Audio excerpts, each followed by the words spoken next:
Okay, I thought I'd just do this one. It's not quite the scalar product, but it's using the magnitude, which is part of that formula, so I thought this was worth doing as well. So first of all, express 2a plus b in component form. Now it's worth noting here that we've got it in its kind of unit vector form. So I, j, and k again, it's just fancy ways of, if you get into some serious maths, it's all very good stuff, but for us just now, it really is just another way of annoying you.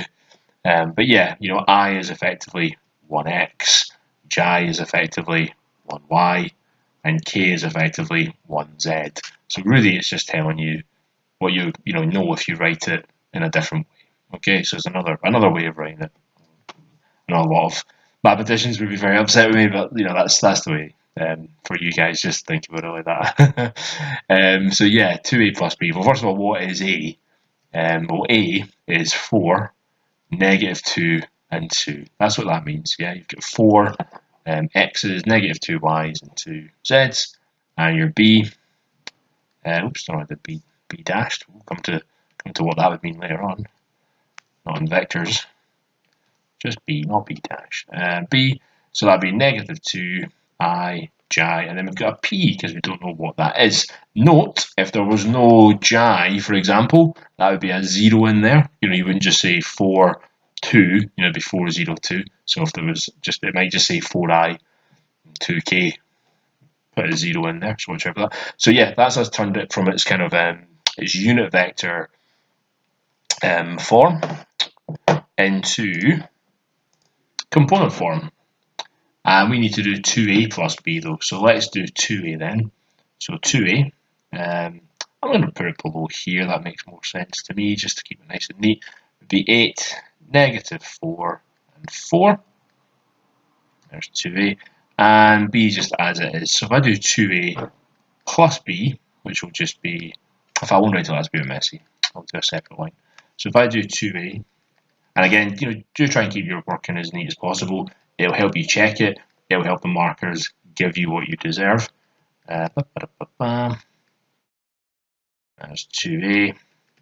And I like this vertically because it just works quite well for my little head. I kind of add like that in chimney sums. So it's going to be 6, -3, and 4 plus p. So there's 2a plus b in component form. Just check I've done that right. Yeah, there you go, fantastic. And now we're going to find the magnitude of that, which is equal to 7. We're going to find the value of p where the magnitude is equal to 7. Okay, so what does that actually mean? Well, the magnitude of a vector, there's a vector there, is where we square it all and then square root it. So I think I'll just go over to the side this way.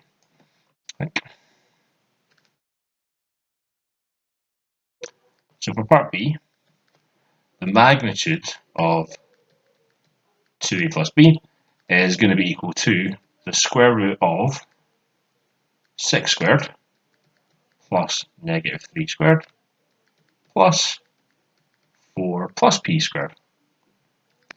And we know that that is equal to 7, so I can then say, well, that is going to be equal to 7 as well. Fantastic. So right away I can actually rearrange that by squaring both sides and saying, all right, well, if I square this side, it gets rid of the square root symbol, and that becomes 49. Very good. And 6 squared is 36, and that's going to give me 9. And this bit here, a lot of people are going to make the mistake of saying that's 16 plus p squared, which it's not. You want to go off to the side of your page, and when I multiply brackets out, I tend to draw like this. So I would do 4 and p and 4 and p. You can put pluses if you want. I tend to do that if there's negatives. If it's plus, I just leave it, just to keep it decluttered. 4p, 4p, and p squared. I'm going to group these two terms together, and that's going to give me p squared plus 8p plus 16. Okay, so now I'm going to group my like terms together. So p squared plus 8p stays where it is, but I'm going to add together 36, 9, and 16. 51. Don't know I've done it all, but in red there. 51 is equal to 49. Fantastic. And again, to solve it, we're going to have to do a quadratic. which is what higher maths love.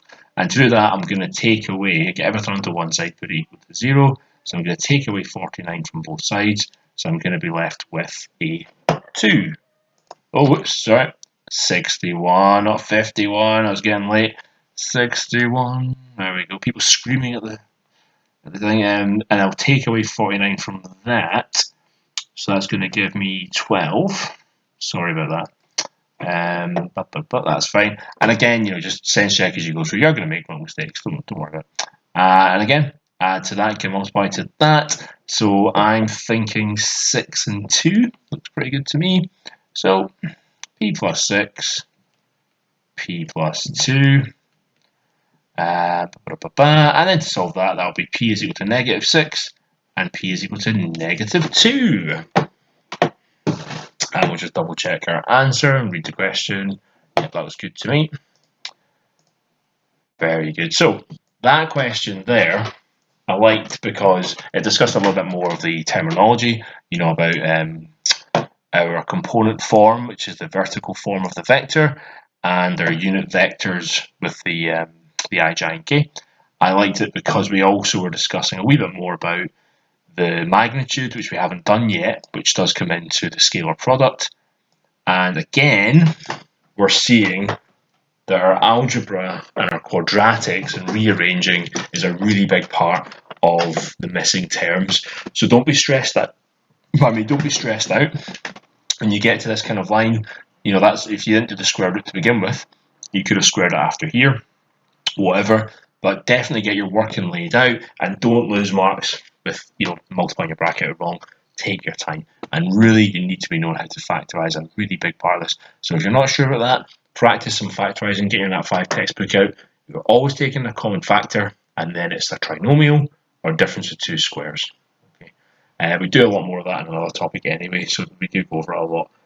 So if you're a bit rusty on that, there's lots of chance to practice. But yeah, that's effectively a wee bit more on the scalar product in a way, because the magnitude kind of comes into it as well. So just to recap then, so far, and I hope I've not been too slow with with the videos, first day back and all that. We've gone over the space of vectors. Very graphical form of question. We've looked at the collinear, where we want to get that kind of base vector, which we talked about in the ratios. And then we've looked at our scalar product with the dot product, where we multiply them together, add them together. And with that, there seems to be an awful lot of quadratic and factorizing. Okay, and there's a few more questions as well to go through. The next couple of videos, here we go, looking at the scalar product and working out the angles between, so using the equation and rearranging and working out the angle between our vectors.